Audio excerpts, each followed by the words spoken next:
Olá meus amigos, olá minhas amigas do Legislação Integrada. Aqui quem fala é o professor Bruno Valente e a nossa conversa de hoje é sobre o informativo de número 742 do STJ. Informativo esse repleto de decisões importantes e que, para quem não sabe, é o último informativo antes do recesso de julho. Então, acabar o informativo 742 do STJ, você pode ter aí uma pequena férias no período de julho e só em agosto volta a ter informativo do STJ. Olha só que coisa boa. Então, meus amigos, antes de começar propriamente o informativo, eu faço aquele convite de sempre para você que ainda não nos segue no nosso canal, seja no Spotify, Deezer, Apple Podcasts, Google Podcasts, YouTube, e também para você que ainda não ativou o sininho para receber as notificações. Não deixa, gente, de curtir, de comentar, de compartilhar com os amigos, ajuda esse canal a crescer, porque assim a gente consegue continuar trazendo esse tipo de conteúdo. E fica também aquele convite para você que ainda não nos segue no Instagram, @legislação_integrada. Então, gente, sem mais delongas, vamos começar. O primeiro julgado do dia foi inserido na Lei 8.112 de 90, que é a Lei dos Agentes Públicos. Trata-se do tema repetitivo 1086. A tese fixada ficou da seguinte forma: presente a redação original do artigo 87, parágrafo 2º da Lei 8.112, bem como a dicção do artigo 7º da Lei 9527 de 97, o servidor federal inativo, sob pena de enriquecimento ilícito da administração e independentemente de prévio requerimento administrativo, faz jus à conversão em pecúnia de licença-prêmio por ele não fruída durante sua atividade funcional, nem contada em dobro para a aposentadoria, revelando-se prescindível a tal desiderato a comprovação de que a licença-prêmio não foi gozada por necessidade do serviço. Gente, vamos lá. Primeiro ponto. O que é a licença-prêmio? Ela está prevista lá no artigo 87 da Lei 8.112, que diz que, após cada quinquênio de efetivo exercício, o servidor poderá, no interesse da administração, afastar-se do cargo efetivo com a respectiva remuneração por até 3 meses para participar de curso de capacitação profissional. Acontece que na redação original do artigo 87 não havia essa necessidade de afastamento para curso de capacitação profissional. Veja só o que dizia. Após cada quinquênio ininterrupto de exercício, o servidor fará jus a 3 meses de licença a título de prêmio por assiduidade, com a remuneração do cargo efetivo. Então, olha só, aqui era realmente um prêmio, né? Mais do que claramente um prêmio. O indivíduo passou 5 anos trabalhando ininterruptamente, ele teria direito a 3 meses de licença e, por sua vez, a Lei 9527 de 97, ela previu que, caso esse período de licença não fosse gozado, ele poderia ser contado em dobro para efeitos de aposentadoria. Olha só que coisa boa que era, né, para o servidor público. E aí vem uma dúvida. E se esse indivíduo não utilizou essa licença-prêmio para nada?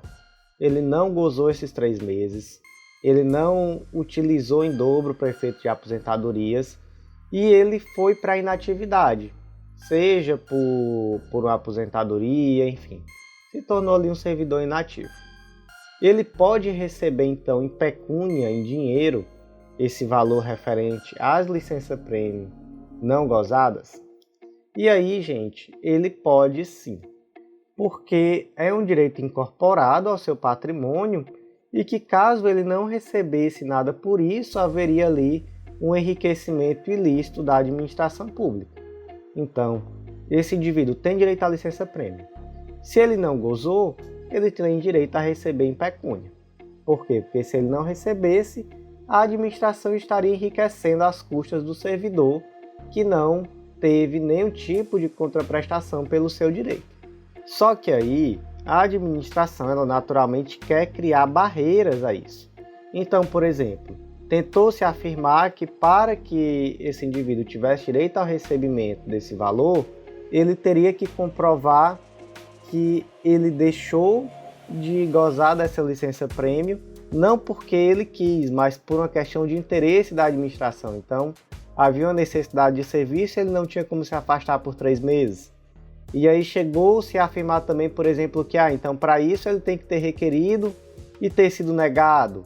Ou então, ele tem que ter requerido dentro de determinado prazo. E tudo isso foi rechaçado pelo STF. Então, se decidiu que, primeiro, não haveria necessidade de requerimento administrativo para gozo dessa licença-prêmio. Em segundo lugar, existe uma presunção de que a não fruição dessa licença-prêmio decorreu do interesse da administração pública. Então, não é necessário que o servidor público demonstre que ele deixou de fruir da sua licença-prêmio por conta de uma necessidade de serviço. Há uma presunção já a seu favor. E, além disso, caberia à administração informar ao indivíduo que ele teria esse período de licença-prêmio a gozar antes de se aposentar.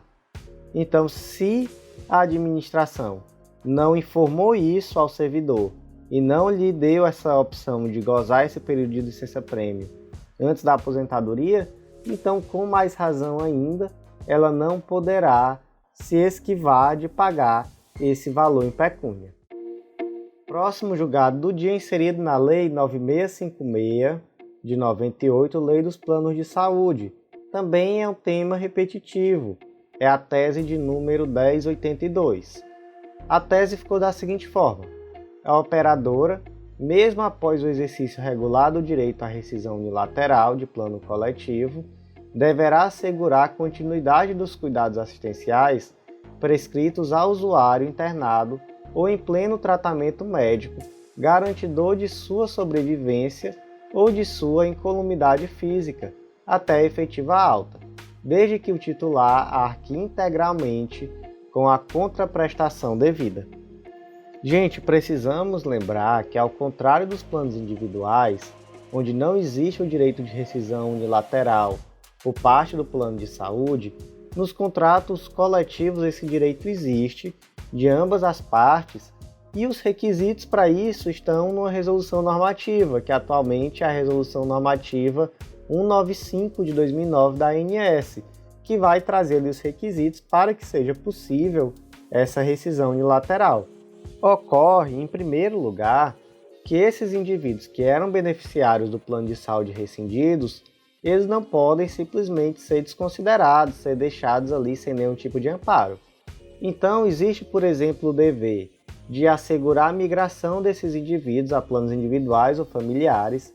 Então, é observada ali a compatibilidade da cobertura assistencial e a portabilidade de carências, desde que aquela seguradora também tenha planos individuais semelhantes, é necessário que se assegure a esses indivíduos o acesso a esses planos, inclusive com a portabilidade de carências.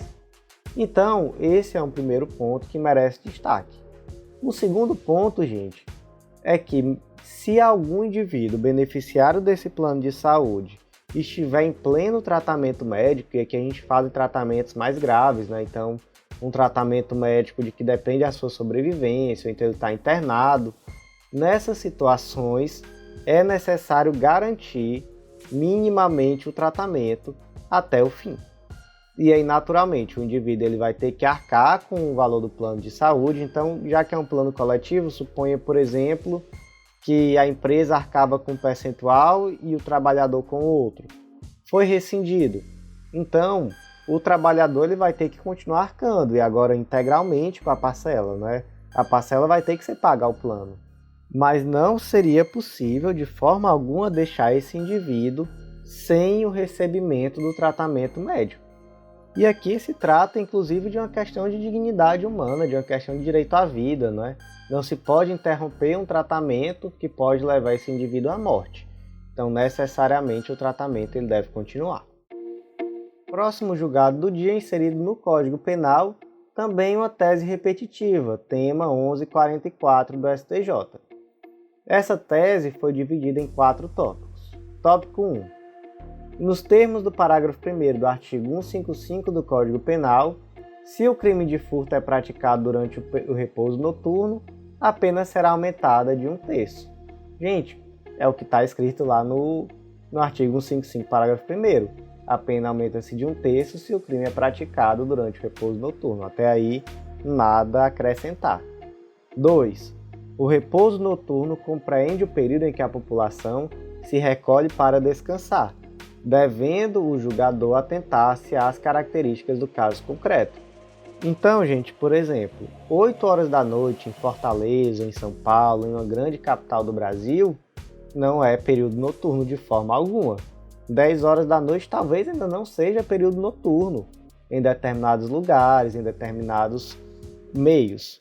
Agora, se você vai lá para o interiorzinho, para o meio da roça, é provável que em alguns locais, 8 horas da noite já seja repouso noturno, já esteja ali todo mundo recolhido em casa, a rua vazia, a maioria das pessoas dormindo. Então, assim, vai depender do caso concreto, vai depender das situações. O repouso noturno vai ser aquele horário em que normalmente a população já está recolhida para descansar. 3. A situação de repouso está configurada quando presente a condição de sossego ou tranquilidade do período da noite, causa que, em razão da diminuição ou precariedade de vigilância dos bens, ou ainda da menor capacidade de resistência da vítima, facilita-se a concretização do crime. Então, qual é o grande ponto aqui do repouso noturno? É que normalmente é aquele momento em que o indivíduo já está recolhido na sua casa, às vezes não necessariamente dormindo, mas já está ali na cama, vendo a novela, se preparando para dormir. Então, nesse momento, via de regra, a pessoa que pretende cometer um crime se aproveita de uma condição em que tem menos pessoas na rua, em que as pessoas dentro da casa, por exemplo, no caso de ingresso na residência, as pessoas dentro da casa já estão dormindo, ou então já estão ali em uma situação de menos vigilância. Então, realmente se aproveita da menor capacidade de resistência das vítimas. Então, essa é a chave. É por isso que o crime praticado no repouso noturno, ele é um crime mais grave, ele é um crime que merece uma penalidade, uma pena maior. 4. São irrelevantes os fatos das vítimas estarem ou não dormindo no momento do crime, ou local de sua ocorrência, em estabelecimento comercial, em via pública, residência desabitada ou em veículos, bastando que o furto ocorra obrigatoriamente à noite e em situação de repouso. Então, o furto não precisa ser necessariamente numa residência.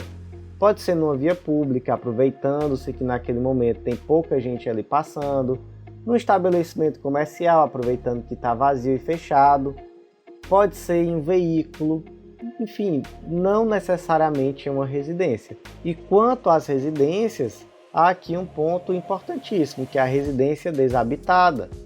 Não há nenhum empecilho à aplicação da majorante do repouso noturno ao furto praticado em residência desabitada. Não há nenhum empecilho. Então, residência desabitada ou não, mesmo assim se aplica a majorante do repouso noturno. O próximo julgado do dia também foi inserido no Código Penal e é uma tese repetitiva, o tema 585 do STJ. A tese ficou da seguinte forma: é possível, na segunda fase da dosimetria da pena, a compensação integral da atenuante da confissão espontânea com a agravante da reincidência, seja ela específica ou não. Todavia, nos casos de multireincidência, deve ser reconhecida a preponderância da agravante prevista no artigo 61, inciso 1 do Código Penal, sendo admissível a sua compensação proporcional com a atenuante da confissão espontânea, em estrito atendimento aos princípios da individualização da pena e da proporcionalidade. Vamos lembrar aqui como é que a gente faz dosimetria da pena, como é que funciona as 3 fases. Na primeira fase da dosimetria, você verifica o quanto mínimo e o máximo da pena, e aí você vai balizar de acordo com as circunstâncias do crime, que estão onde? Lá no artigo 59 do Código Penal. Você verifica o artigo 59 do Código Penal, lá vão estar 7 circunstâncias do crime e você vai balizar as penas mínimas e máximas de acordo com a presença ou não dessas circunstâncias. Segunda fase da dosimetria. Você vai verificar as agravantes e as atenuantes.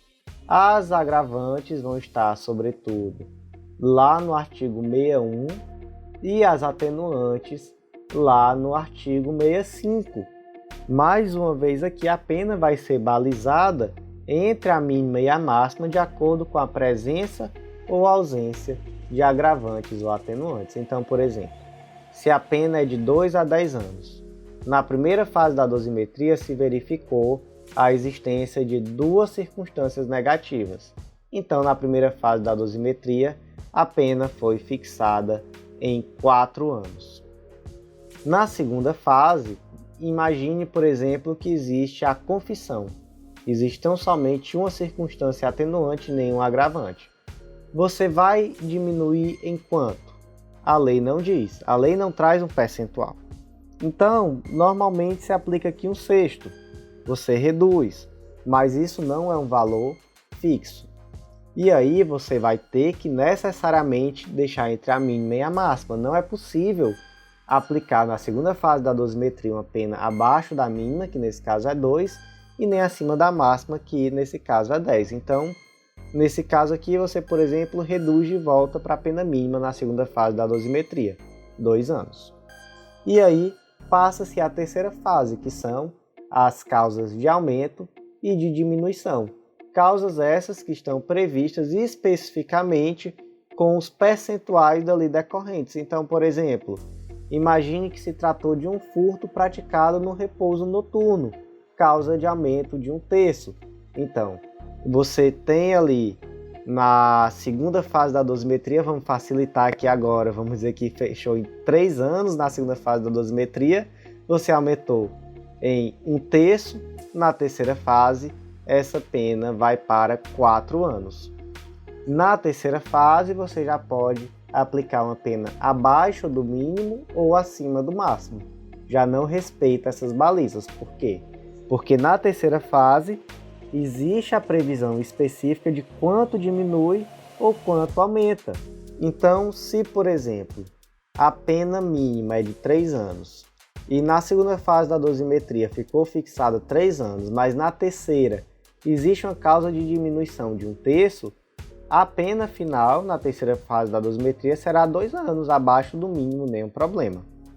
Tudo isso, gente, só para a gente fazer aqui uma revisãozinha rápida, para chegar nesse ponto que trata essa tese repetitiva que está situado na segunda fase da dosimetria. E devemos lembrar que o artigo 67 diz que existem circunstâncias que são preponderantes. Veja só, artigo 67. No concurso de agravantes e atenuantes, a pena deve aproximar-se do limite indicado pelas circunstâncias preponderantes, entendendo-se como tais as que resultam dos motivos determinantes do crime, da personalidade do agente e da reincidência. Temos aqui, no caso dessa tese repetitiva, 2 circunstâncias. Uma é a reincidência, que é uma circunstância preponderante, conforme vimos aqui, e outra que é a confissão, que é uma circunstância que está ligada à personalidade do agente, que, portanto, também é preponderante. Portanto, se no caso concreto o indivíduo ele tanto confessou quanto é reincidente, essas 2 circunstâncias se compensam. Ah, mas aí você pode dizer, Bruno, mas ele é reincidente específico, faz alguma diferença? Zero. Diferença nenhuma. Reincidência específica ou reincidência genérica dá na mesma, se compensa com a confissão. Bruno, mas ele é multireincidente. E aí faz diferença? Não, aí faz. Se ele é multireincidência, aí a compensação vai ser proporcional. Então, por exemplo, ele tem 2 reincidências e ele confessou, então nesse caso você continua aumentando a pena, mas aumenta menos, né? Vai ter uma compensação proporcional. Então, gente, só para fixar, Em regra, se compensa a confissão com a reincidência, independentemente dessa reincidência ser genérica ou específica. Já se for multireincidência, mais de uma reincidência, aí existe a compensação proporcional, mas prevalece a reincidência, né? Já que ela é multi, né? Já que é mais de uma reincidência. Próximo julgado do dia inserido na Lei 8.080, que é a Lei dos Planos de Saúde, e o destaque ficou da seguinte forma: em demandas relativas a direito à saúde, é incabível ao juiz estadual determinar a inclusão da União no polo passivo da demanda, se a parte requerente optar pela não inclusão, ante a solidariedade entre os entes federados. Gente, em ações em face do poder público requerendo tratamento médico, qual ente vai estar no polo passivo? E aí a resposta é muito simples: qualquer um. Estado, União ou município. Eles são solidariamente responsáveis, então a parte pode optar por qualquer um deles, por dois deles, por todos eles, da forma com que ela quiser. Aí você pode perguntar, e o juiz pode determinar a inclusão de um dos entes que não foi incluído na petição inicial? Não, não pode. Não pode. Então é exatamente isso que se decide aqui. Mas aqui, gente, não traz nenhuma novidade. Isso aqui, na verdade, já é a posição do STF, tese de repercussão geral, inclusive, tema 793 do STF, e também já é um entendimento consolidado aqui do STJ, inclusive já divulgado outras vezes em informativo, por exemplo, informativo 734. Onde é que a gente vai aprofundar esse tema? Em situações em que a União deve compor o polo passivo. Então, existe uma tese de repercussão geral, né, tema 500 aqui do STF, naturalmente, que determina que as ações que demandam fornecimento de medicamentos sem registro da Anvisa deverão necessariamente ser propostas em face da União. Então, se o medicamento não tem registro na Anvisa, aí sim a União deve estar no polo passivo. Como nesse caso concreto não era isso que acontecia, então não é necessário. E existe também outra situação onde aqui na verdade há uma divergência. É em relação àquele medicamento que ele tem registro na Anvisa, mas que ele não está incorporado aos procedimentos do SUS. Então, melhor dizendo, os protocolos clínicos e as diretrizes terapêuticas do SUS não prevêem aquele medicamento. E aí, em uma situação assim, é necessário que a União esteja presente no polo passivo da demanda? E aí já existe uma divergência. Então, por exemplo, o STF, lá no informativo número 1052, se manifestou no sentido de que é necessário. E o STJ, por exemplo, no informativo 734, se manifestou no sentido da desnecessidade. Então, gente, vejam bem, aqui são exceções. Se a Anvisa, ou melhor, se o medicamento não tiver registro na Anvisa, nesse caso não existe dúvida. Nesse caso, necessariamente a União deve estar no polo passivo. E se, por outro lado, o medicamento até tem registro na Anvisa, mas ele não faz parte dos protocolos clínicos do SUS, aí nesse segundo caso existe divergência. A STF entende, tem decisões no sentido de que é necessária a inclusão da União, a STJ tem decisões no sentido de que é desnecessário. Próximo julgado do dia inserido no artigo 5º, inciso 8º da Constituição Federal, e o destaque ficou da seguinte forma: é possível a prática de acupuntura, quiropraxia, osteopatia e fisioterapia e terapia ocupacional do trabalho pelos fisioterapeutas e terapeutas ocupacionais. Gente, aqui sem grandes delongas, mas o que acontece é que existe uma disputa entre médicos e profissionais de outras áreas, aqui especialmente os fisioterapeutas e os terapeutas ocupacionais, acerca da possibilidade ou não desses indivíduos também praticarem tratamentos tais como acupuntura, quiropraxia, osteopatia, fisioterapia e terapia ocupacional do trabalho. Eu vi esse debate um pouco de perto, especialmente em relação à prática da acupuntura, porque o médico que me acompanhou por um bom tempo, acupunturista no caso, ele estava bem à frente dessa questão aqui no estado do Ceará, E o que ele argumentava, acima de tudo, é que a acupuntura é uma técnica invasiva e que, por isso, somente o profissional médico estaria habilitado. Entretanto, naturalmente, muitas pessoas viam essa disputa como uma disputa, na verdade, por reserva de mercado. E aí, qual foi a conclusão do STJ? Foi a de que ao médico cabe a tarefa de diagnosticar, prescrever tratamentos e avaliar resultados. Por sua vez, ao fisioterapeuta e ao terapeuta ocupacional, é possível a execução de técnicas e métodos prescritos. Então, portanto, um fisioterapeuta ele não vai poder prescrever uma quiropraxia, uma osteopatia, uma acupuntura, por exemplo. Quem vai ter que prescrever isso é o médico.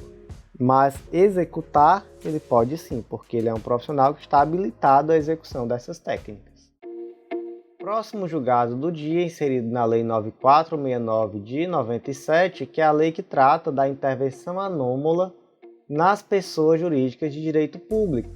O destaque ficou da seguinte forma: o artigo 3º da Lei 9469 de 97, que condiciona a concordância do AGU e dirigentes máximos das empresas públicas federais com pedido de desistência de ação à renúncia expressa ao direito em que se funda a ação, não se aplica na execução de título judicial.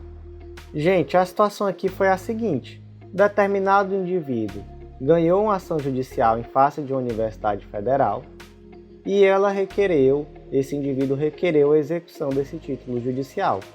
Posteriormente, ele requereu a desistência dessa execução. E aí, a universidade entendeu que, nos termos desse referido artigo 3º da Lei 9469, não bastaria esse indivíduo simplesmente pedir a desistência da execução. Ele precisaria também renunciar ao direito em que se funda a ação e deveria também haver a concordância do AGU, diretamente ou por delegação, e também dos dirigentes da empresa pública federal, ou no caso aqui, em que se fala dirigente da Universidade Federal. E aí o STJ entendeu que não, que na verdade isso seria no caso de ação de conhecimento, mas que no caso de uma ação de execução já existe um título reconhecendo a existência do direito. Então aqui não há uma necessidade de uma renúncia de direito ou mesmo de uma concordância do AGU ou dos dirigentes da empresa pública. Então, nesse caso, nada disso seria necessário porque se trata de uma execução.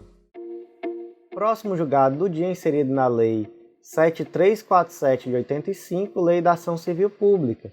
O destaque ficou da seguinte forma: o autor de ação civil pública dá causa à nulidade processual quando deixa de indicar no polo passivo as pessoas beneficiadas pelo procedimento e pelos atos administrativos inquinados, deixando de formar o litisconsórcio na hipótese em que é homologado o resultado final do concurso com as consequentes nomeação e posse dos aprovados. Nesse caso concreto, o Ministério Público ajuizou uma ação civil pública contra o município e contra a sociedade empresária que organizou o concurso público. Acontece que esse concurso público já havia sido homologado e, inclusive, já existiam candidatos nomeados. E mais, haviam alguns desses candidatos que eram suspeitos de coparticipação na fraude e que pelo menos esses deveriam integrar o polo passivo, já que esses indivíduos também possuíam interesse na causa. Porque, veja só, existe uma ação judicial que alega que existiu fraude em um concurso. E aí aponta o município e a empresa. Mas os candidatos, ou melhor, os servidores públicos agora já nomeados, eles ficam de fora da ação. E vai que nessa ação se decide pela ilegalidade do concurso. E aí, como é que ficam esses servidores? E pior, há servidores aqui nesse caso que são suspeitos. Então esses indivíduos eles não vão ter direito de defesa na ação se, por exemplo, se decide que houve de fato uma fraude. E aí, como é que fica a situação dos indivíduos que estão nomeados, que são suspeitos da fraude? Então, gente, qual é a consequência da não inclusão desses candidatos, pelo menos desses nesse caso concreto aqui específico, né? Pelo menos desses que eram suspeitos de coparticipação na fraude. A consequência aqui vai ser a nulidade do processo. Então, nesse caso, essa ação civil pública foi declarada toda nula por ausência de indicação no polo passivo, pelo menos dos servidores públicos que foram nomeados nesse concurso e que eram suspeitos de coparticipação na fraude. Próximo julgado do dia inserido na Constituição Federal, e o destaque ficou da seguinte forma: a omissão na fiscalização e mitigação dos danos ambientais enseja a imposição judicial de obrigações positivas para o município a fim de solucionar o problema cuja extensão temporal e quantitativa revela afronta à dimensão ecológica da dignidade humana. O caso concreto aqui é uma ação civil pública ajuizada em 2018 contra um particular, um município e uma empresa pública estadual, que é a Companhia de Desenvolvimento Habitacional Urbano Estadual, CDHU, em razão de maus tratos que foram identificados em um abrigo clandestino de animais desde 2012. E aí esse particular em questão, ele instalou esse abrigo em uma área pública que estava abandonada, e na vistoria que ocorreu 6 anos após a ocupação, havia 107 cães com problemas, inclusive com presença de roedores, cães com raiva e etc. Enfim, uma situação ali horrível em que aqueles animais estavam submetidos. E aí foi firmado um termo de ajustamento de conduta, a área foi desocupada, mas logo depois se verificou que esse canil clandestino ele foi novamente implantado em um outro imóvel que também pertencia a essa mesma empresa, a CDHU, e com os mesmos problemas, tudo igualzinho. Nessa daí também se identificou uma contaminação ambiental do solo e uma instalação desautorizada de poço. Então, assim, eram vários problemas, não é? Era uma continuação de problemas que já existiam e agora ainda novos problemas relativos a direito ambiental. E aí, nessa situação, se entendeu que havia uma responsabilidade do município também, porque no decorrer de 13 anos, esse município deixou de tomar medidas efetivas para a solução desse problema, penalizando aqueles animais que estavam no canil. E aí houve uma tolerância que não poderia ter ocorrido nesse caso concreto. E, gente, o que merece mais destaque aqui foi a utilização do termo dimensão ecológica da dignidade humana.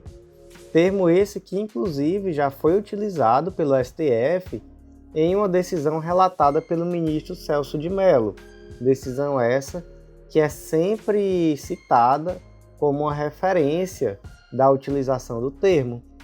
Esse termo ele vê a proteção do meio ambiente como uma evolução dos direitos humanos. Então ele se constitui um aprofundamento da concepção tradicional de proteção ao meio ambiente. Ele aprofunda e estreita a relação dos direitos humanos e a proteção do meio ambiente, sobretudo com a concepção de que a defesa do meio ambiente não pode ser feita sem observância de direitos e garantias fundamentais. Então esse fundamento sempre vai ser lá no artigo 225 da Constituição Federal, que trata sobre o direito ao meio ambiente ecologicamente equilibrado. Sempre que você for tratar sobre o tema, tem que trazer necessariamente o artigo 225 da Constituição Federal, mas ressaltando acima de tudo o caráter de direito fundamental, quando se trata aqui dessa dimensão ecológica da dignidade da pessoa humana. Então trata-se aqui de um termo muito interessante, inclusive esse termo ele é utilizado muito por autores que partem de um ponto de vista muito mais biocêntrico. Então se trata de um tema que merece sim um aprofundamento e de um termo que deve ser utilizado em possíveis questões de prova, principalmente provas subjetivas, que tratem sobre direitos de animais, sobre questões de maus tratos e etc. Próximo julgado do dia inserido na Constituição Federal, e o destaque ficou da seguinte forma: o STJ é pacífico quanto à impossibilidade de manifestação em recurso especial, ainda que para fins de pré-questionamento, a respeito de alegada violação a dispositivos da Constituição Federal. Gente, o artigo 105 da Constituição Federal vai dizer que compete ao STJ, inciso 3, julgar em recurso especial as causas decididas em única e última instância pelos TRFs e TJs dos estados, DF e territórios, quando a decisão recorrida a contrariar tratado ou lei federal ou negar-lhes vigência.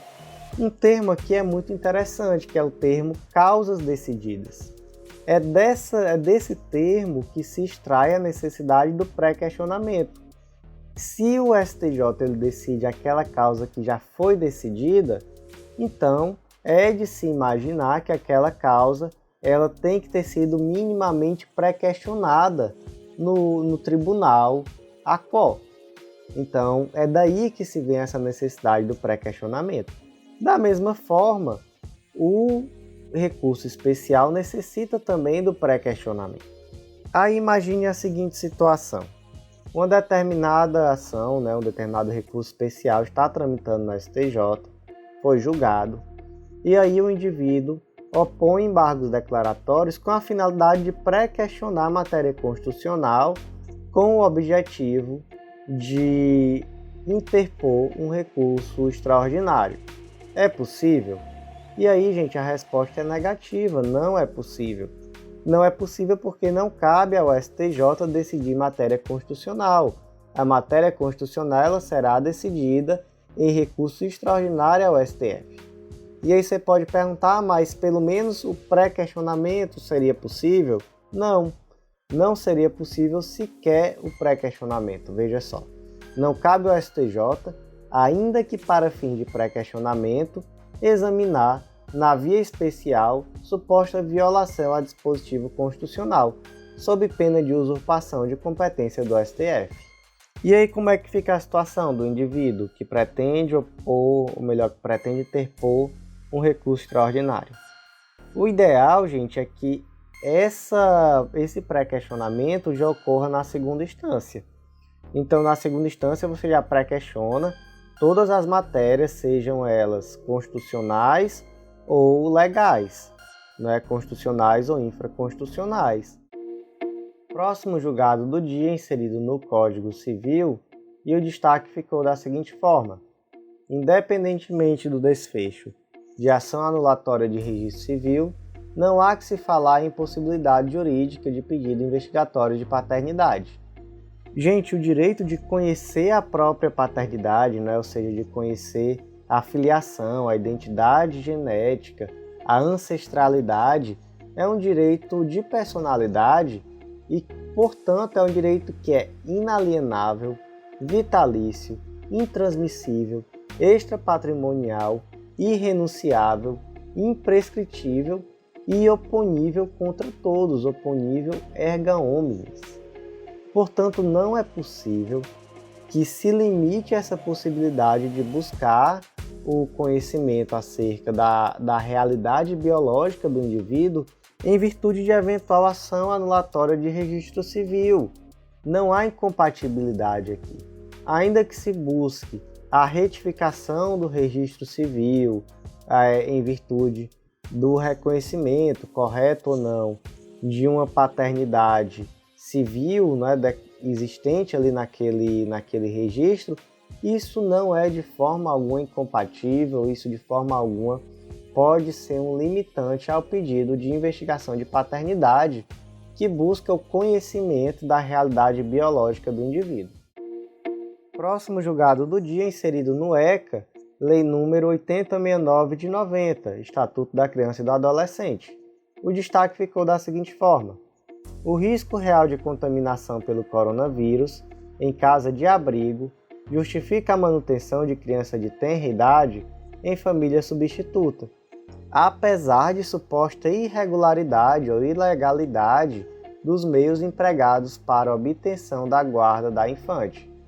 Temos aqui um caso de adoção à brasileira, que é aquele caso em que há entrega irregular de criança a uma determinada família sem que se passe pelos trâmites da adoção. Então, aqui existe uma verdadeira burla ao Cadastro Nacional de Adotantes.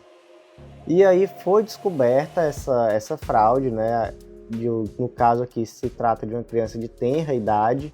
Naturalmente não se sabe com detalhes, né, a situação, já que se trata de um processo em segredo de justiça. E essa criança ela seria colocada em um abrigo, tendo em vista que se descobriu essa fraude na chamada adoção à brasileira. Acontece que isso ocorreu em plena pandemia e existia um risco efetivo à vida dessa criança, à integridade física dela, na colocação dessa criança em casa de acolhimento.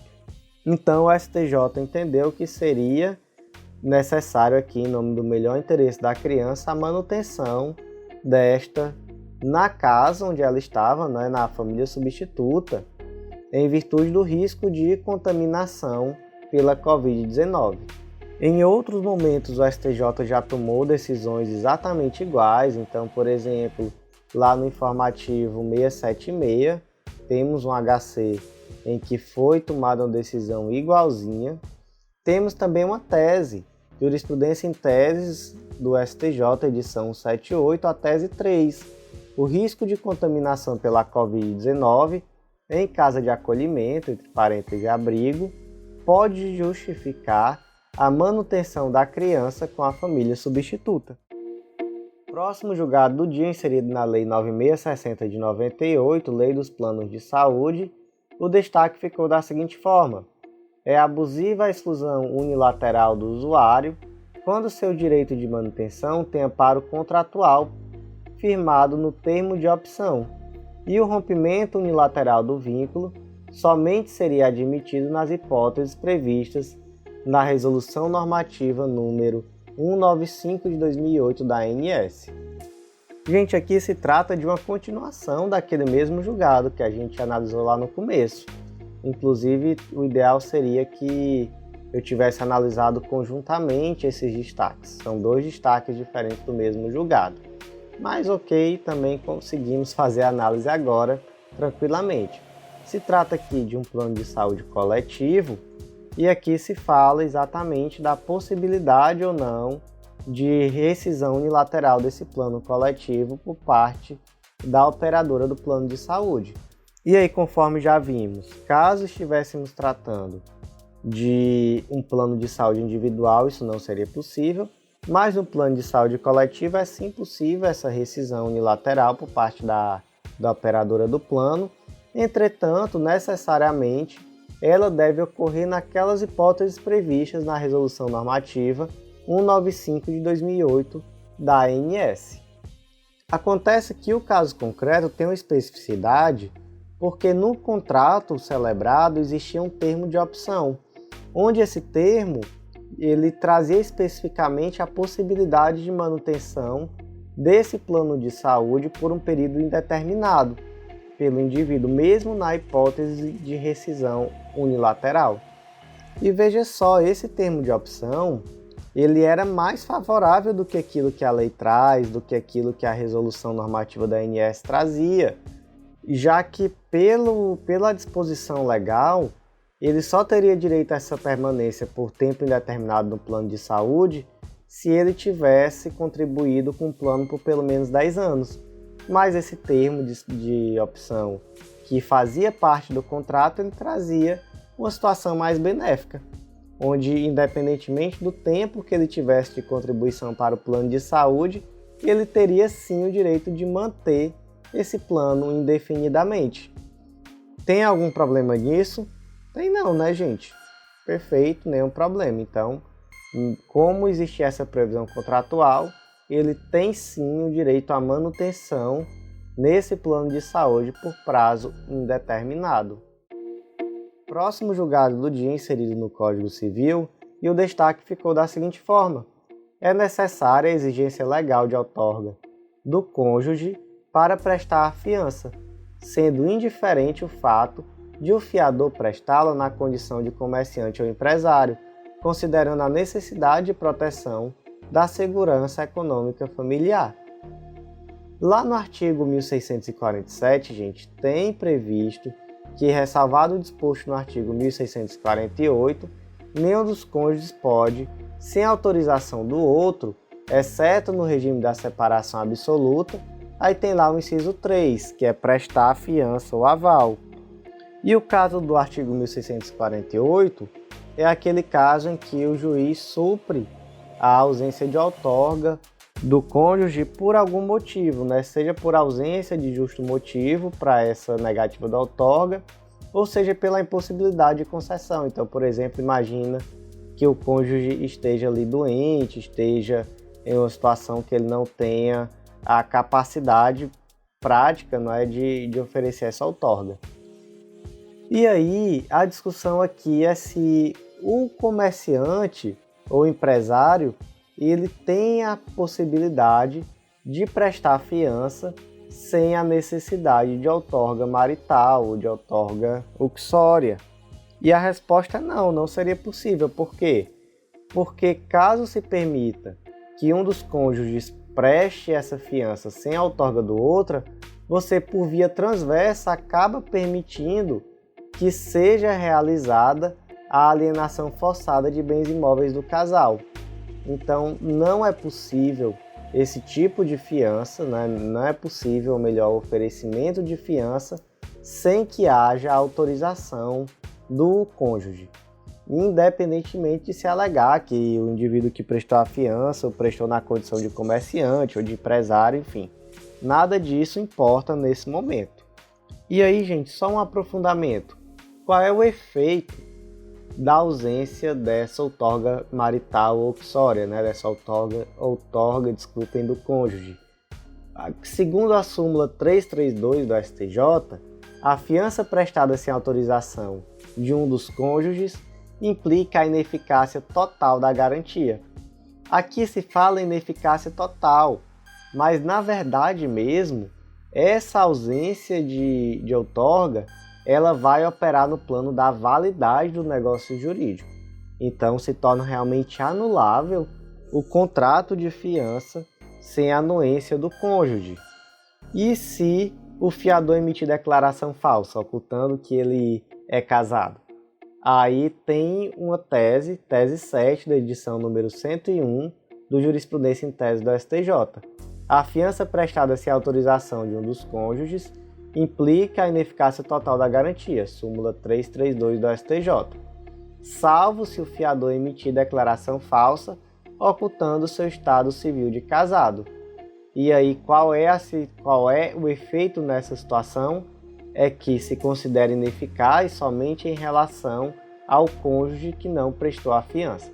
Então, nesse caso aqui, em que além de haver essa fiança sem a outorga do cônjuge, ainda há uma declaração falsa, então nesse caso aqui se preserva unicamente aquele indivíduo, aquele cônjuge que está de boa fé. Já o patrimônio do que prestou a garantia, junto com a falsa declaração, em relação a esse será possível sim a oposição dos efeitos decorrentes dessa fiança. E aí mais um ponto.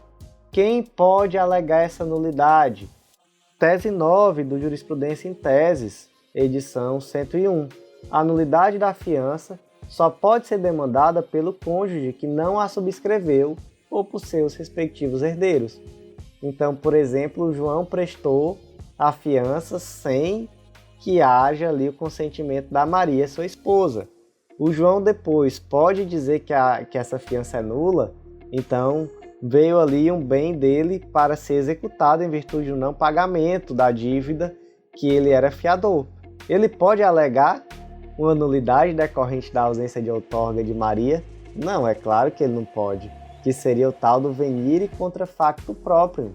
Ele não pode se beneficiar daquela nulidade que ele mesmo criou. Qual é o prazo prescricional para se pleitear a anulação dessa fiança? O prazo prescricional é de 2 anos, inclusive decisão sobre o tema lá no informativo 581 do STJ. E por último, gente, tese 8, lá desse mesmo Jurisprudência em Teses, edição 101. A fiança prestada por fiador convivente em união estável, sem outorga uxória ou do companheiro, não é nula nem anulável. Então, gente, a necessidade de outorga aqui é no casamento. Na união estável não existe essa obrigação. Próximo julgado do dia inserido no Código Civil, e o destaque ficou da seguinte forma: em caso de perda total do bem segurado, a indenização securitária deve corresponder ao valor do efetivo prejuízo experimentado no momento do sinistro, observado, contudo, o valor máximo previsto na apólice do seguro de dano, nos termos dos artigos 778 e 781 do Código Civil de 2002. O que diz o artigo 781? A indenização não pode ultrapassar o valor do interesse segurado no momento do sinistro e, em hipótese alguma, o limite máximo da garantia fixado na apólice, salvo em caso de mora do segurador. Gente, qual é o objetivo de um seguro? O objetivo de um seguro é, caso ocorra o sinistro, trazer o segurado de volta àquela condição que ele estava antes da ocorrência do sinistro. Não é que esse segurado enriqueça em virtude do sinistro. Então, se eu contrato um seguro, necessariamente vai ter uma apólice e essa apólice vai determinar qual é o limite da indenização decorrente daqueles sinistros que serão segurados. Ponto. Então, eu tenho aqui um carro e eu tenho um seguro que me garante uma indenização de até R$100 mil. Se o prejuízo nesse carro for 110 mil, quanto é que a seguradora vai me pagar? Vai me indenizar? 100 mil? Não é o limite é 100 mil. E se o meu prejuízo for só 90 mil, quanto é que a seguradora me paga? Ela me paga só 90 mil. Mas, professor, a apólice não garante 100 mil? Não, a apólice garante até 100 mil. Até 100 mil reais. A apólice não garante sempre 100 mil reais. Então, aqui você vai ver qual é o valor do dano. Então, vai sempre ser o valor do dano experimentado, salvo se o valor do dano experimentado for maior do que o valor coberto pela apólice do seguro. Nesse caso, o valor máximo a ser pago será o valor da apólice do seguro. Próximo julgado do dia é inserido na súmula 176 do STJ e o destaque ficou da seguinte forma: não há violação à adoção do CDI como encargo financeiro em contratos bancários, devendo o abuso ser observado caso a caso, em cotejo com taxas médias de mercado regularmente divulgadas pelo Banco Central do Brasil para as operações da mesma espécie, o que não ocorre na espécie. Gente, a súmula 176 do STJ diz que é nula a cláusula contratual que sujeita o devedor à taxa de juros divulgados pela ANBID ou pela CETIP. A ANDIB, não é? A ANDIB significa Associação Nacional dos Bancos de Investimento. Essa daqui já foi extinta desde 2009. E a CETIP é a Central de Custódia e Liquidação Financeira de Títulos, sendo essa grande responsável pela integração do mercado financeiro. Essas duas entidades elas são voltadas à defesa do interesse de instituições financeiras. Então, por isso, seria abusivo vincular a taxa de juros cobrada ao consumidor aos índices que são divulgados por essas instituições.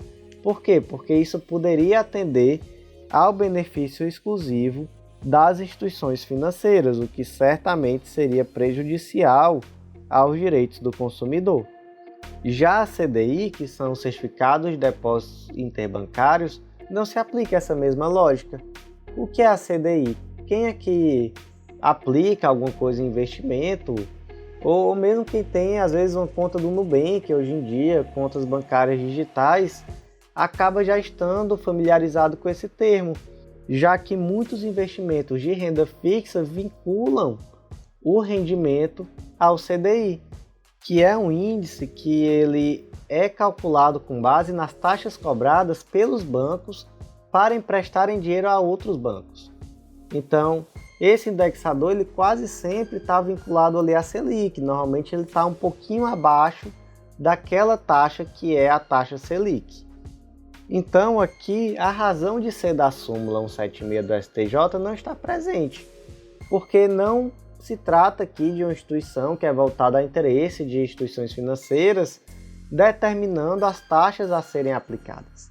E, portanto, a simples utilização do CDI como encargo financeiro nesses contratos bancários não pode gerar uma abusividade. A abusividade ela vai ser verificada no caso concreto, mas não decorre automaticamente da utilização do CDI como indexador. Próximo julgado do dia inserido no Código de Processo Civil e o destaque ficou da seguinte forma: é possível ao devedor poupar valores sobre a regra da impenhorabilidade no patamar de até 40 salários mínimos, não apenas aqueles depositados em caderneta de poupança, mas também em conta corrente, em fundos de investimento ou guardados em papel moeda. O artigo 833 do CPC diz que são empenhoráveis, lá no inciso 10, a quantia depositada em caderneta de poupança até 40 salários mínimos. Ocorre que a jurisprudência ela traz uma interpretação extensiva desse termo, caderneta de poupança. Então, em outros momentos, o STJ já decidiu, por exemplo, que poderia ser também fundos de investimento, decisão inclusive da segunda sessão do STJ. Já decidiu, inclusive, que pode ser em mais de um fundo de investimento, desde que a soma não ultrapasse os 40 salários mínimos. E, gente, aqui, na verdade, o legislador foi muito mal, não é? Ao falar em caderneta de poupança. Porque, alguns anos atrás, até fazia sentido, não é? Normalmente, as pessoas poupavam o mesmo dinheiro em poupança. Hoje em dia, a poupança cada vez é menos utilizada. Em 2015, quando o CPC foi editado, essa realidade já era bem diferente. O legislador já deveria ter previsto não somente a caderneta de poupança, mas também contas bancárias, fundos de investimento, etc. E, posteriormente, já teve oportunidades de modificar esse termo. Apesar disso, o judiciário dá uma interpretação extensiva e traz aí, não é, outras possibilidades de investimento. Agora, esse julgado específico ele trouxe também a possibilidade de dinheiro guardado em papel moeda. Isso aqui pode ter outros julgados nesse sentido realmente, mas para mim é a primeira vez que eu me recordo de ver o termo papel moeda também. Então, aqui um destaque interessante, que mesmo aquele dinheiro guardado em papel moeda, então aquela pessoa que guarda o dinheiro debaixo do colchão, esse dinheiro guardado debaixo do colchão também é considerado impenhorável. Próximo julgado do dia inserido na Lei Complementar 80 de 94, que é a Lei Orgânica da DPU. O destaque ficou da seguinte forma: o defensor público, atuando em nome da Defensoria Pública, possui legitimidade para impetrar mandado de segurança em defesa das funções institucionais e prerrogativas de seus órgãos de execução, atribuição não conferida exclusivamente ao defensor público geral. Na situação concreta, o defensor público impetrou um mandado de segurança requerendo, buscando a defesa de funções institucionais do órgão Defensoria Pública. E aí essa legitimidade foi impugnada com base no artigo 100 da Lei Complementar, que diz que cabe ao defensor público geral dirigir a Defensoria Pública do Estado, superintender e coordenar suas atividades, orientando sua atuação e representando-a judicial e extrajudicialmente. Então, a interpretação aqui, ao se fazer essa impugnação de legitimidade, foi que o artigo 100 traz uma legitimidade exclusiva do defensor público geral para representar a Defensoria Pública, seja judicial ou extrajudicialmente. Acontece que essa interpretação não encontra guarida, porque o defensor público, qualquer defensor público que seja, ele atua representando a instituição como um todo. Então, qualquer defensor público pode sim propor uma ação coletiva que seja, um mandado de segurança coletivo, enfim, a ação que for em defesa das funções institucionais e prerrogativas dos defensores públicos. A situação seria diferente, por exemplo, se tratasse de alguma ação que buscasse discutir algo que estivesse na esfera de competência do próprio defensor público geral. Então, por exemplo, a lotação de defensor pelas comarcas, enfim, algum ato que seja de competência exclusiva do defensor público geral. Aí, realmente, em uma situação assim, caberia exclusivamente ao defensor público geral a propositura da ação. Como não é o caso, como se trata exclusivamente aqui de uma defesa de prerrogativas dos defensores públicos em geral, aí qualquer defensor público possui legitimidade tranquilamente. Próximo julgado do dia inserido no Código de Processo Civil, e o destaque ficou da seguinte forma: o Protocolo de Las Lenhas, do qual o Brasil é signatário, não traz dispensa genérica da prestação de caução, limitando-se a impor o tratamento igualitário entre todos os cidadãos e residentes nos territórios de quaisquer dos Estados-partes. Amigos, o Protocolo de Cooperação e Assistência Jurisdicional em matéria civil, comercial, trabalhista e administrativa, também conhecido como Protocolo de Las Lenhas, ele foi internalizado pelo direito brasileiro pelo Decreto 2067 de 96 e posteriormente foi ampliado pelo Decreto 6891 de 2009. Então esse protocolo, ele está internalizado no direito brasileiro e o objetivo dele é atribuir tratamento processual igualitário a todo e qualquer cidadão dos Estados-partes, que são Brasil, Argentina, Paraguai, Uruguai, Chile e Bolívia. E aí a controvérsia que surgiu é se é possível a exigência da caução que está prevista lá no artigo 83 em relação aos cidadãos dos países que fazem parte do Protocolo de Las Lenhas. O que diz o artigo 83? O autor, brasileiro ou estrangeiro, que residir fora do Brasil ou deixar de residir no país ao longo da tramitação do processo, prestará caução suficiente ao pagamento das custas e dos honorários de advogado da parte contrária, nas ações que propuser. Se não tiver no Brasil bens imóveis que lhes assegurem o pagamento. Parágrafo 1º. Não exigirá a caução de que trata o caput, inciso 1, quando houver dispensa prevista em acordo ou tratado internacional de que o Brasil faz parte. E aí, gente, esse Protocolo de Las Lenhas é um exemplo de tratado internacional, de acordo internacional, enfim, que prevê a dispensa dessa caução? E, gente, a resposta é não. O que o Protocolo de Las Lenhas garante? Tratamento igualitário.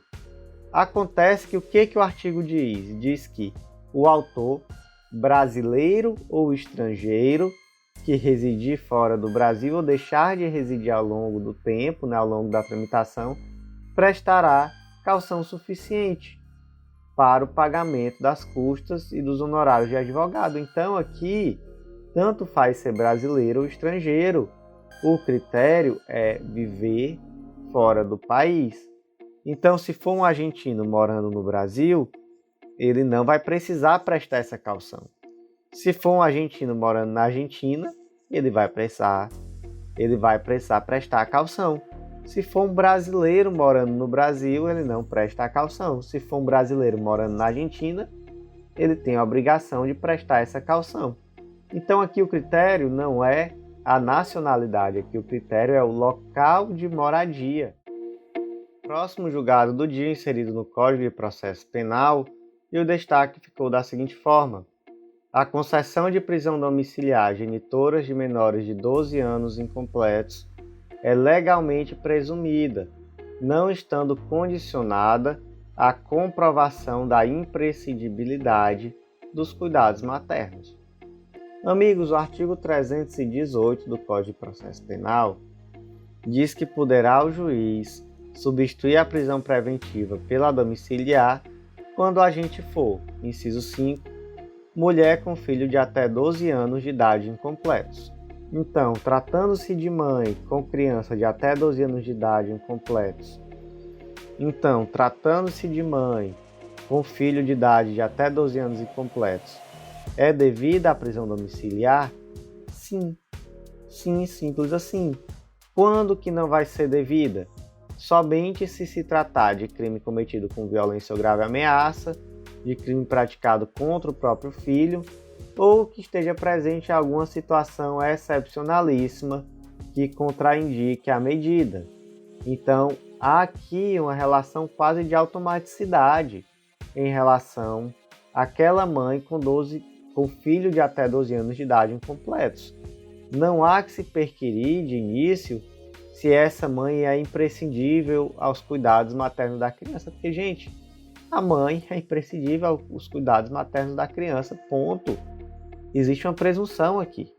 Não há uma necessidade de provar algo que decorre, inclusive, do senso comum. E aí, para afastar essa presunção, o ônus vai ser necessariamente do órgão acusatório. Então, é necessário a demonstração de que aquela mãe não é imprescindível. Então, por exemplo, imagine que a mãe mora em outra cidade, os filhos moram em Fortaleza e a mãe mora lá em Sobral. Essa mãe realmente ela é imprescindível aos cuidados maternos? Não, ela não está nem sequer perto da criança, ela não tem contato. Então é uma situação em que a mãe sequer tem contato mesmo com a criança. Enfim, você pode pensar em N situações, mas realmente há uma presunção em favor da mãe nessa situação.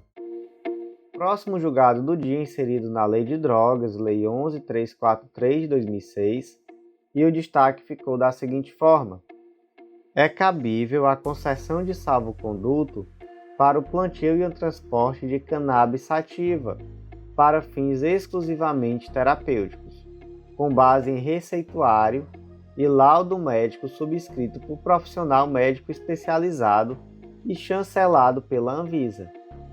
O caso aqui, gente, trata de um habeas corpus preventivo em que o indivíduo busca, já preventivamente, não correr o risco de ser processado em virtude da plantação de maconha medicinal, de maconha com o objetivo de extrair o óleo dessa erva para a utilização médica.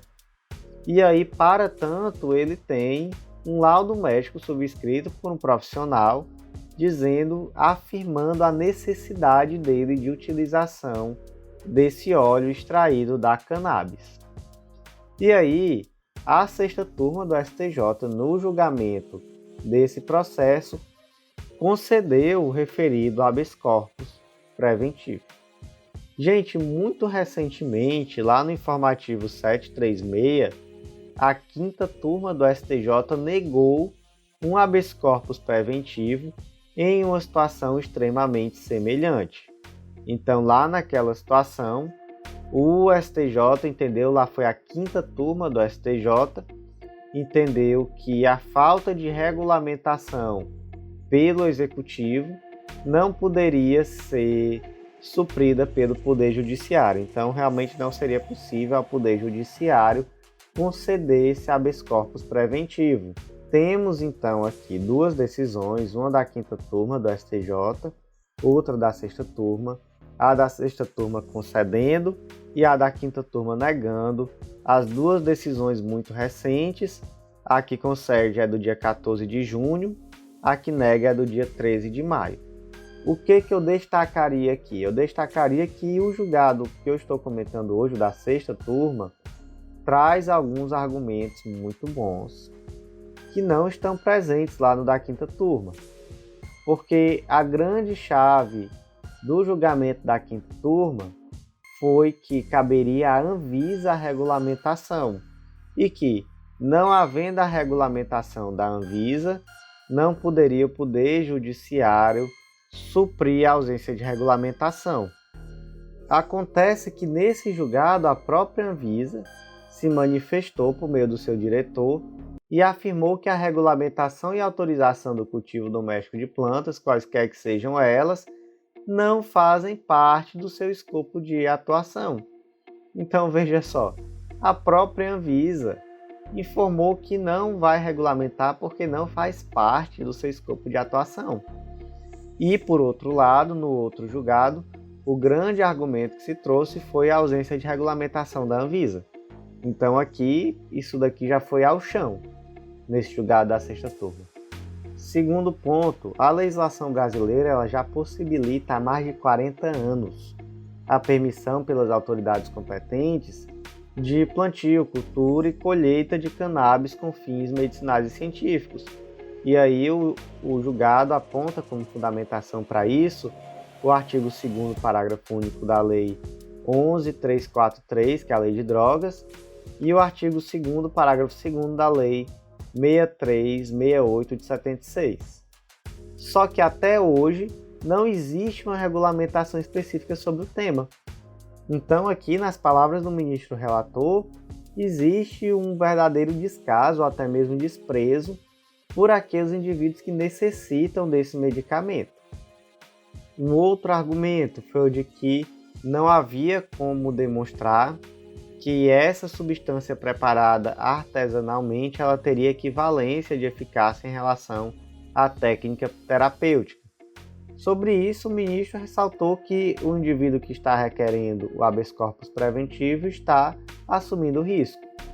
E para ele, mais compensa ter acesso a esse medicamento, que não é o ideal, já que vai ser preparado artesanalmente, mas para ele é melhor ter acesso a isso do que a nada. E por último, gente, há aqui também alguns outros argumentos. É um julgado realmente muito rico, traz grandes fundamentos, inclusive traz a resolução 156 da diretoria colegiada da Anvisa, que aí diz que desde 2017 a cannabis sativa ela foi incluída na lista de denominações comuns brasileiras como planta medicinal.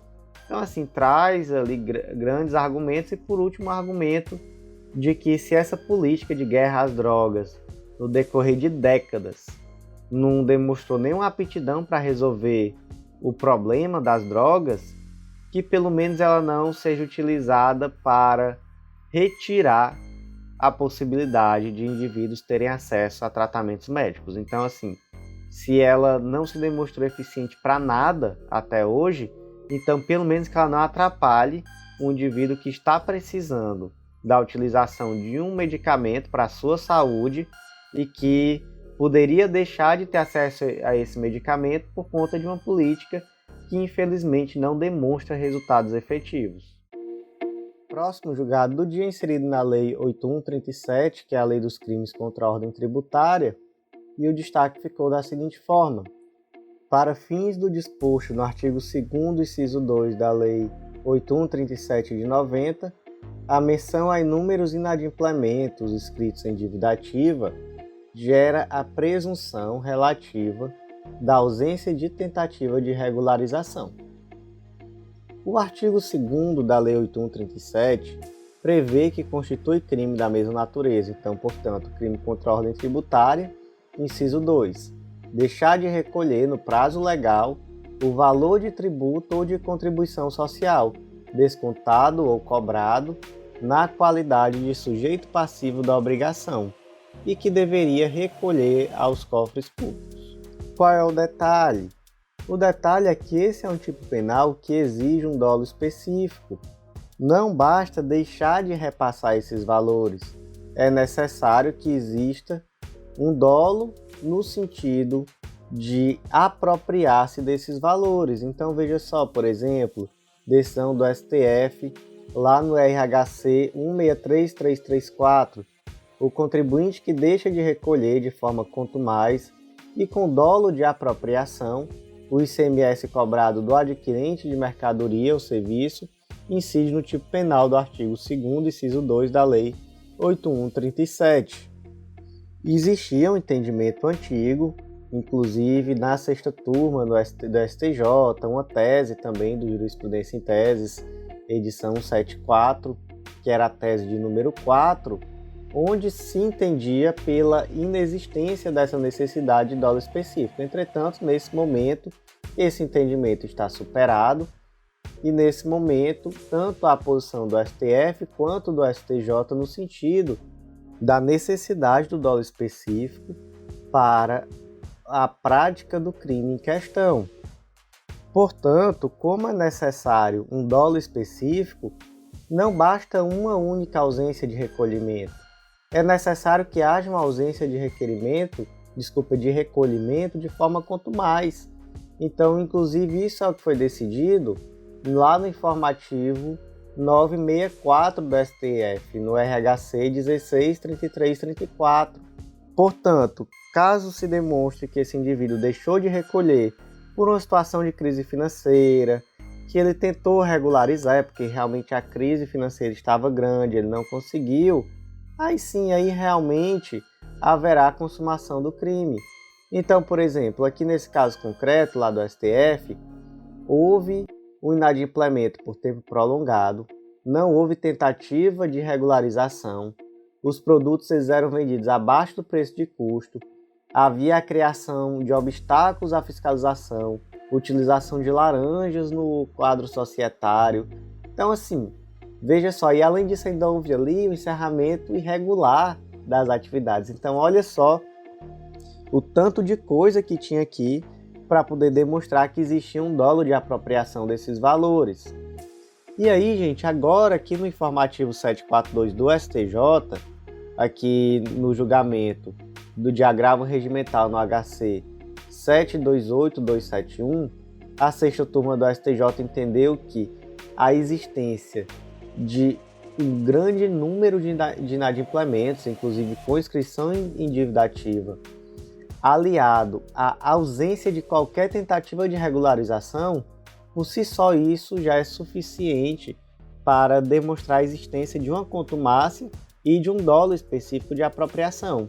Então, havendo essa situação em que o indivíduo ele tem várias execuções fiscais contra ele e ele nunca sequer tentou regularizar os débitos, então aqui em uma situação como essa, está caracterizado o crime previsto lá no artigo 2º, inciso 2 da Lei 8.137. Próximo julgado do dia inserido na Lei 12.850, Lei da Organização Criminosa, e o destaque ficou da seguinte forma: é possível celebrar acordo de colaboração premiada em quaisquer condutas praticadas em concurso de agentes. Gente, sobre a colaboração premiada, as duas últimas edições do Jurisprudência em Tese, inclusive as duas já têm podcast disponível, elas tratam exatamente sobre o tema colaboração premiada. Então não deixem de ouvir teses muito importantes, principalmente na primeira edição. São duas, né? Então, se eu não me engano, é 193 e 194. Então, especialmente nessa primeira edição, muitas teses importantíssimas sobre o tema. Então, não deixem de conferir. Sobre o julgado, a questão decidida foi: só é possível celebrar acordo de colaboração premiada em crimes praticados por organização criminosa ou em qualquer crime seria possível a celebração desse tipo de acordo. E aí o STJ concluiu aqui no julgamento da sexta turma que é possível sim celebrar acordo de delação premiada em qualquer conduta praticada em concurso de agentes, independentemente da existência ou não de organização criminosa. Veja só um trecho do julgado. Segundo a doutrina, o argumento de que só crimes praticados por organização criminosa são capazes de gerar o benefício da colaboração não pode prosperar, pois muitas vezes não há estrutura propriamente de organização ou estrutura empresarial, e nem por isso os associados à prática delitiva cometem delitos que não merecem um acordo com o Estado. Ou seja, se trata aqui de algo que vai beneficiar o indivíduo, um acordo de colaboração, e em muitas situações pode haver o interesse estatal na celebração desse tipo de acordo. Então realmente não faria sentido excluir essa possibilidade de outros crimes simplesmente pela ausência do crime de organização criminosa. Essa foi a conclusão aqui no HC 582678 do Rio de Janeiro, divulgado aqui no informativo 742 do STJ. E por hoje, meus amigos, foi isso. Eu agradeço muito a você que ficou até o final desse informativo bem grandinho, né? Foram, se eu não me engano, 23 julgados nesse informativo de hoje. Mas veja só que felicidade, é o último informativo antes de agosto. Então agora temos um mês de férias de informativos do STJ. Que felicidade! E se você gostou do conteúdo, eu peço a você que compartilhe com os amigos, ajude esse canal a crescer, e eu faço aquele convite de sempre para você que não é nosso membro do Clube da Lei, não deixe de acessar legislaçãointegrada.com.br. Lá você vai conhecer esse método de estudo, esse material que te possibilita um estudo integrado de lei seca e jurisprudência e organiza o teu estudo para você ter um estudo fluido, atualizado, toda semana atualizado por esses informativos, que aqui são comentados também em áudio. Então é a sua segurança que você tem realmente tudo o que você precisa em termos de lei seca e jurisprudência, em um estudo organizado e que te dá vários planos de leitura para vários editais de várias carreiras em uma única assinatura, para não precisar a cada novo concurso estar mudando de material, estar gastando dinheiro novamente com compra de outros materiais, etc. Então, fica esse convite para você que ainda não faz parte, vem fazer parte do nosso clube. E, gente, até a próxima, eu aguardo vocês no próximo podcast.